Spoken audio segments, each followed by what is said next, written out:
మాట్లాడిన ప్రతి మాట మాలో కసిగా రంగిస్తున్నాయి. మీ మాటలు ప్రతి మాటకు జవాబు చెప్పే కార్యక్రమం తప్పకుండా జరుగుతుందనే విషయాన్ని కూడా మేము మనవి చేస్తున్నా. నోరుంది కదా అని చెప్పి నిన్న మాట్లాడినాడు బీటెక్ రవి. ఎంత మాట్లాడితే వాడు వీడు లెవెల్లో మాట్లాడినాడు. నీ గురించి అట్లా మాట్లాడాలని నాకు ఎంతసేపు చెప్పు. నువ్వెంత, నీ బతుకెంత, ఈ ఊరి కన్న వేసి ముగ్గురే దొంగతనం చేసి బతికేవాడు నువ్వు, ఇసుక దొంగతనం చేసి బతికేవాడు నువ్వు జగన్మోహన్ రెడ్డి గారి గురించి నోటుకొచ్చేట్టు మాట్లాడేవాడుగా. నోరు జాగ్రత్తగా పెట్టుకో, మర్యాదగా మాట్లాడు.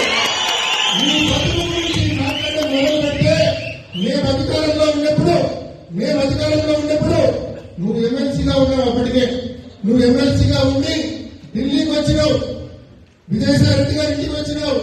ఏమైనా ఎందుకు వచ్చినావు నువ్వు చెప్పాలి అందరికీ. ఆయన వచ్చింది ఎందుకంటే ఆయన ఎమ్మెల్సీ పదవిని నేను అమ్ముకోవడానికి సిద్ధంగా ఉన్నా, నాకు 12 కోట్ల రూపాయలు ఎవరైనా ఇవ్వండి, నేను ఎమ్మెల్సీ పదవిని అమ్ముకుంటానని చెప్పి ఢిల్లీకి వచ్చినాడు. జగన్మోహన్ రెడ్డి గారు అట్లాంటి పనులైంది వాళ్ళంతా మనం తీసుకోమని చెప్పి జగన్మోహన్ రెడ్డి గారు తిరస్కరించారు.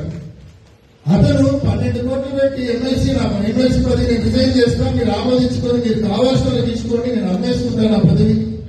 అదేవిధంగా ఆ తర్వాత మీరు జాయిన్ చేసుకుంటే వైసీపీలో చేరుతా, మీరు జాయిన్ చేసుకోకపోతే నేను రమేష్ తో పెట్టుకొని నేను బీజేపీలోకి వెళ్ళిపోతా అని ఆయన చెప్పిన మాట సాయిరెడ్డి గారి దగ్గర చెప్పినాడు. జగన్మోహన్ రెడ్డి గారు నో చెప్పినాడు. ఇదే ఆయన బతుకు, పదవిని అమ్ముకునే దౌర్భాగ్యమైన బతకాలి.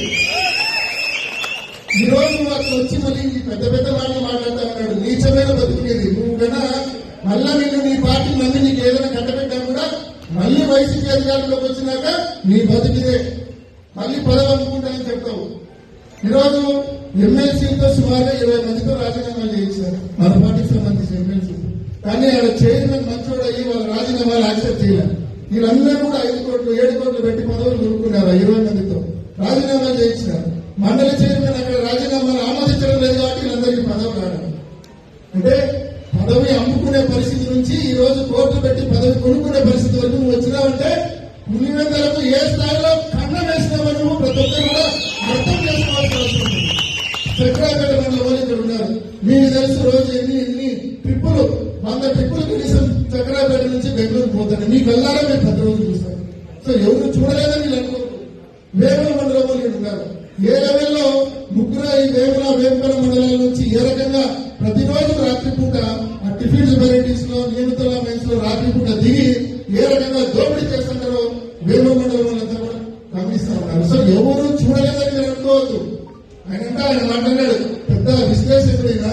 ఆయన ఏమంటాడు, మనమంతా మన ప్రభుత్వంలో ఎవరిని బాధ పెట్టడం కాదు భయపెట్టాం కాబట్టి మనకు వల్ల ఓటేయారంట. ఆయన మీ నీతి వాక్యాలు శృతి వాక్యాలు బాధ పెట్టడము భయపెట్టడం కాదు. నువ్వు ప్రజల సొమ్మును దోపిడీ చేసి పారేస్తావు. నిన్ను నీ ప్రభుత్వాన్ని వదిలిపెట్టే సమస్య ఉండదని చెప్పి మనవి చేస్తూ తప్పకుండా ప్రజల చేత నీకు బుద్ధి చెప్పించే కార్యక్రమం కూడా తప్పకుండా ముందు రోజుల్లో జరుగుతుందని చెప్పి కూడా తప్పకుండా తెలియజేస్తూ ఇటువంటి వాళ్ళు మాట్లాడే మాటలకు దయచేసి కూడా ఎవరు కూడా నొప్పికి గురిగాలతో ఆయన మాటలు చూసినప్పుడు, అదేవిధంగా వేముల మండలం నాయకులు మాట్లాడిన మాటలు చూసినప్పుడు నాకు కూడా కొంచెం నొప్పి తగిలింది. దయచేసి కూడా ఈ నొప్పిని ఈ అవమానాన్ని ఓపిక భరిద్దాము. మన టైం తప్పకుండా వస్తుంది. మన టైం వచ్చినప్పుడు ఈ ఊరికి మంచి చేసి మనం ఎక్కడైనా టైం వచ్చినప్పుడు కక్షలు కార్మికులతో మనం కసితో ఇంకా మంచి చేసి మనం సమాధానం చెప్తాం. మన జవాబు మంచి పనులతోనే ఉండాలా, 10 మందిని ఆదుకునే విధంగానే ఉండాలా.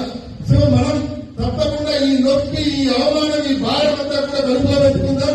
తప్పకుండా పోరాడి వైఎస్ఆర్ కాంగ్రెస్ పార్టీని అధికారంలో తీసుకొచ్చి మళ్ళా పెద్ద ఎత్తున ఈ ఊరిని ఈ కార్యకర్తలు అభివృద్ధి చేసుకుని బలమైన సమాచారం తెలుగుదేశం పార్టీ చెప్తామని కూడా మీ అందరికీ పేరుగా తెలియజేసుకుంటూ తప్పకుండా ఈ కార్యక్రమంలో coming back to the point కోసం.